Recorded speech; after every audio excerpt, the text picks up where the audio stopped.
Wemby trying to get in the post. Oh, let's see what he got. He working with Hakeem. Getting double already. Oh my God! What? Bro, he getting double in the post when AD's defending him. Yo, Stop. It's a foul. Oh my! What the f? Oh my God! Oh my goodness! Wemby, stop! Bro, stop, Wemby. Stop! Stop! No way! Oh my! Please! Save us! Save us!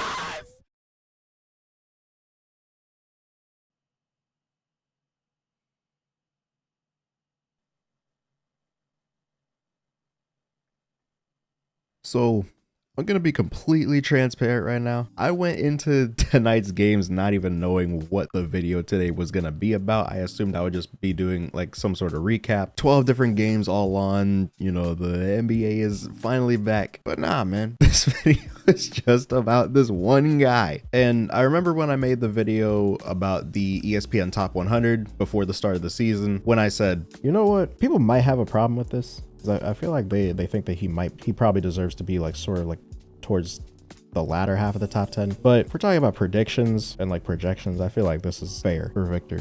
Because really, like, the only issue last season was that he had a random health event out of nowhere that nobody anticipated. And so now with him coming back from the blood clot, I feel like he's really going to be reminding people. We've talked about Wemby potentially looking scary in the past, just from the standpoint of, you know, he's just this being. I don't even know if he's a human, but this entity that's walking among us that can pass, that can dribble, that can shoot, all at the ridiculous height that he is, maybe 7'5", maybe 7'7", who knows at this point. But even with all of that, we always had some concerns about what could potentially be his weaknesses. And before the season, the main talking points in that aspect were his weight and his strength, which is why last season you saw him taking a lot of outside shots. He took almost 10 threes a game last season, shot a decent percentage on them, 35%, but still he's 7'4" at that point. He's taking 9 threes a game. You would have liked to see him focus more on, you know, his in-between game and his overall game around the basket. Well, we knew from the few preseason clips that we saw earlier this year of him just completely bullying Luke Cornett amongst others, that the strength was probably no longer going to be an issue. But now it's pretty much confirmed, because what this dude just did to Anthony Marshawn Davis, I don't even remember the last time anybody in the league made him look like that for an entire game. Jokic had his moments, but he wasn't really doing that for an entire game. Victor Wembanyama just had 40 points and 15 rebounds against an Anthony Davis, Derek Lively frontcourt, both of which were in foul trouble the entire game because of him. And he did it while only attempting 2 threes. He was 1 for 2 from 3, and he was 7 for 8 from the field. He only missed 1 shot the entire second half. Starting off right away, it seemed like he was pretty focused on just attacking whoever was in front of him. His first couple shots were against Derek Lively and AD, and there really wasn't much that they could do even from the start. He was hitting step back jumpers just over them, either that or he was running the floor. There were a couple plays where Cooper was on him, and that didn't work out at all. Which is, speaking of Cooper, it's crazy how this game was supposed to be the big like Cooper debut, and then it turned into this. You have that, you have those couple plays at the beginning, but then you have the second quarter, which features some of the craziest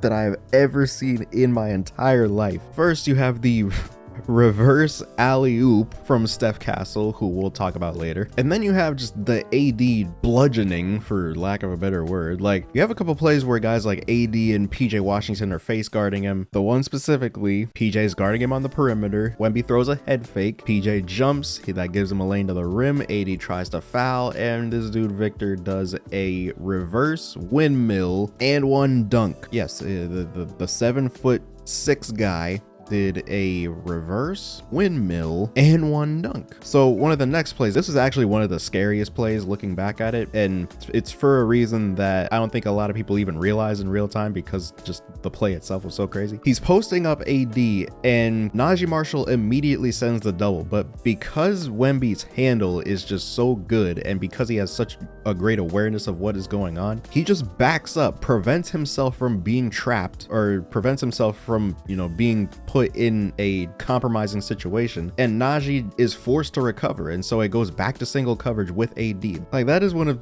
the scariest nuanced things that I think I'll be talking about right now. Just the fact that they sent a soft double and he wasn't even phased by it. This dude is 7'5 plus and he can handle double teams with ease off the dribble. And then of course he gets into the bag and we see the now famous and one clip over Anthony Davis, which completely broke everybody's brain. Also, just a quick disclaimer, the clips that you saw at the start of the video were from a playback stream. This was me in Legend of Winning's room, but we do, as I've mentioned before, have our own room, Gold Blooded. This is me, KB, and Gifted Hoops, and you can find us there during all Warriors games throughout the season. The way playback works, you connect your League Pass account and you can follow along with us during the games and watch it with us. And by the way, if you do connect League Pass to your Playback TV account, that is the fastest way to watch the games. There's virtually no delay. So I will leave our link down below, and yeah, that's where we'll be. And if you're watching this the day that goes up, we will be there for the Warriors Nuggets game October 23rd, and of course the Portland game the very next night. So